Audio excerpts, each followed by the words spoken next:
जब नवयुवक अवस्था रहे, युवानी की अवस्था रहे, बचपन की अवस्था रहे, और तुम्हारे माता पिता या कोई भी घर का व्यक्ति अगर कोई काम बता दे तो कभी उस काम को टालना नहीं, दौड़कर उस काम को कर आना। ये शिव पुराण है।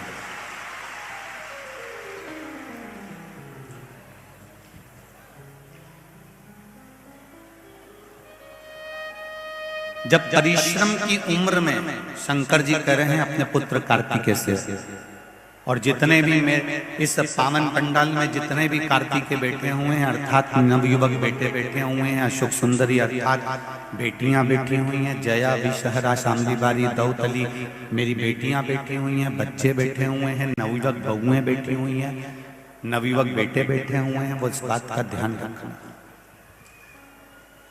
परिश्रम की उम्र में शंकर भगवान कहते हैं कभी आराम मत करो। काय की उम्र में?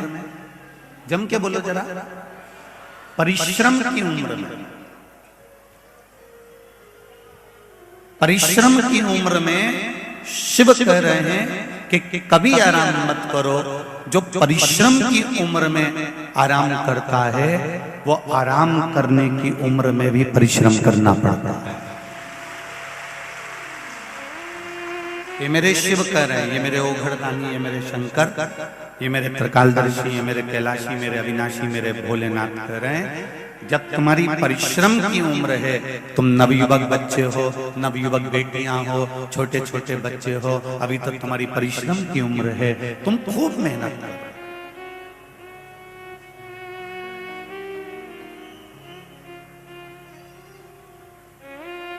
अभी तुम्हारी आराम करने की उम्र नहीं है।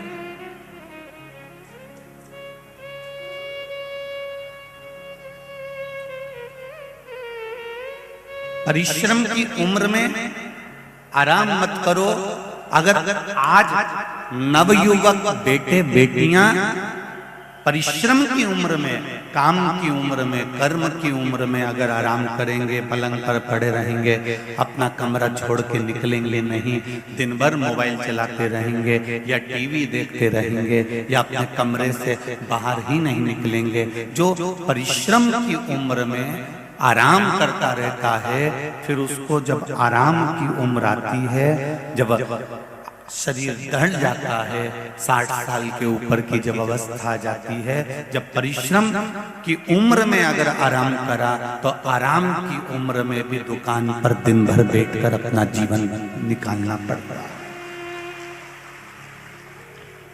फिर गवर्नमेंट रिटायर भी कर देगी, गवर्नमेंट अगर आपको रिटायरमेंट भी दे देगी 60 के बाद में, 61 के बाद में, 62 के बाद में, 66 के बाद में, जो भी आजकल थोड़ा बहुत उम्र का बढ़ गया है।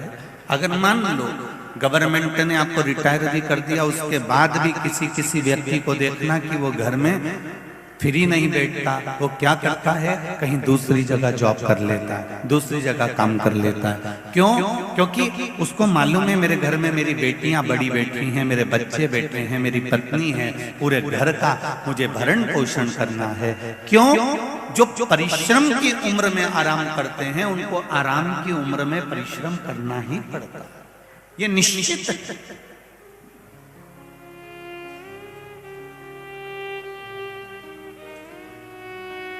यहाँ पर बीकानगांव की इस कथा में बहुत किसान भाई आए हुए हैं।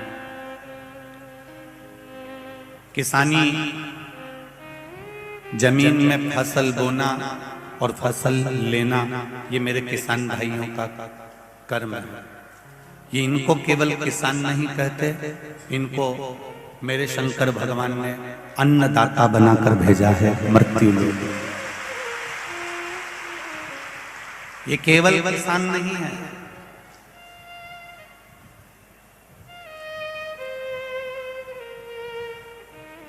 आप भोजन की थाली में एक पूड़ी छोड़ देते हो, पोया छोड़ देते हो, सब्जी छोड़ देते हो, किसी किसान भाई से पूछना कि एक पूड़ी में जो गेहूं लगा, आटा लगा, उसको बनाने में, उस जमीन में बोने में काटने में और उसको अपने घर तक लाने में पूरी पूरी पूरी पूरी श्वास से उसने अपनी उस जिंदगी की झोंक दी है, तब जाकर वो गेहूं, वो फसल घर में। मेरे शंकर भगवान ने एक एक किसान को अन्नदाता बनाकर भेजा है कि तुम अन्नदाता रहोगे, संसार के लोगों का भरण पोषण तुमको करना।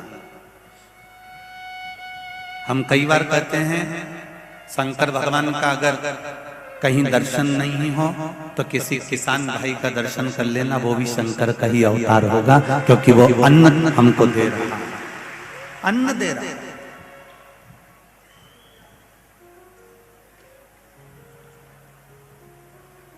कितनी मेहनत करता है,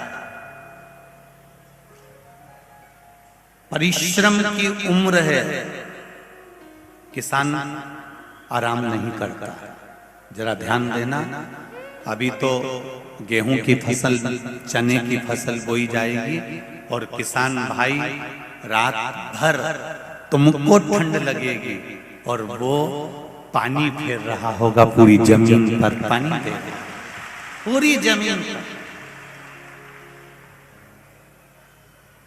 आधी रात को टार्च लेकर निकल जाता है, आधी रात को खटिया डालकर, पलंग डालकर जमीन पर सोता रहता है।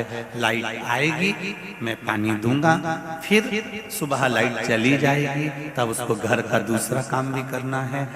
परिश्रम की उम्र में वो आराम बिल्कुल नहीं करता।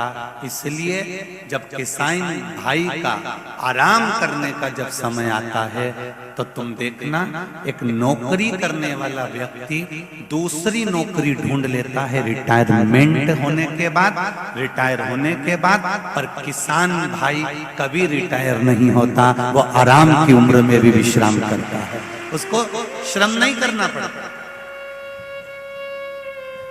मेरा किसान भाई आराम की उम्र जब आती है तब उसको श्रम नहीं करना पड़ता, वो विश्राम भी करता है, वो आनंद में रहता है और अपने बच्चों को सीख देता है।